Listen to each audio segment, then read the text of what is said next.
Saturday, 18 July 2026. 3 Asia-Pacific AI stories before your first coffee.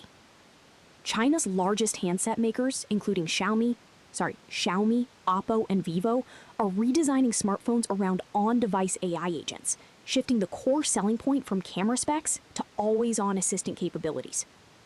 The pivot is pulling new orders across Asia's supply chain: higher memory density from Samsung and SK Hynix in Korea, advanced packaging from TSMC in Taiwan, and expanded module assembly in Vietnam and India.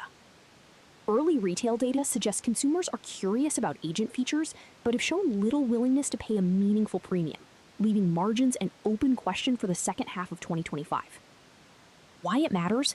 The AI agent phone reframes the bill of materials around model requirements rather than sensor upgrades, which means component suppliers in Korea and Taiwan see demand patterns shift toward DRAM, NAND, and neural processing units at the expense of traditional camera module vendors. Handset OEMs that lock in on-device inference capability early could set the next upgrade cycle, but only if consumers eventually pay up. Capital allocators should watch average selling prices in China's domestic market over the next 2 quarters for evidence of real pricing power. If premiums fail to materialize, the cost of shipping larger memory and dedicated AI silicon eats directly into margins, and the supply chain build-out becomes volume play rather than a value play. Assembly hubs in Southeast Asia feel the shift first as new SKU configurations roll through. So, Washington is actively weighing the creation of an FDA-style review body for powerful AI models, a move that would impose pre- or post-release checkpoints on frontier systems sold into or deployed from the United States. Asia's open-weight labs, including major players in China, South Korea, and Japan, sit squarely in the crosshairs because open-weight releases are the hardest category for any centralized reviewer to police. Several of these labs have built their global developer traction precisely on the permissive distribution that a US watchdog would complicate. Why it matters? Builders across Asia who ship open-weight models into US-adjacent markets would need to invest early in model cards, structured evaluation records, and provenance logs, costs that tilt the economics toward larger, better-resourced labs and away from the lean research teams that have driven much of the region's open-source momentum. Capital allocators should watch for compliance overhead becoming a de facto moat. The deeper risk is regulatory fragmentation.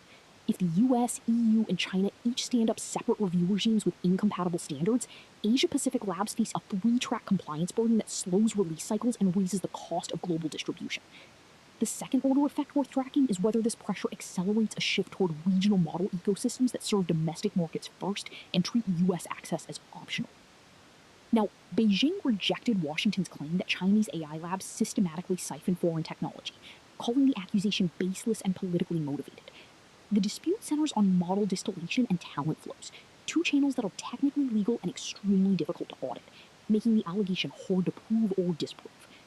A proposed US model provenance watchdog would formalize what has so far been rhetorical pressure, potentially turning the origin of training techniques and architectures into an enforceable trade requirement for the first time. Why it matters? If provenance becomes a formal condition of market access or export licensing, every AI builder in the region faces a new compliance surface. Firms in Taiwan, Singapore, Japan, and Korea that train on open weights from Chinese labs or co-develop models with mainland partners could find themselves caught in a supply chain audit they never planned for. Capital allocators backing cross-border AI ventures should be stress testing portfolio exposure to both US and Chinese model leadership before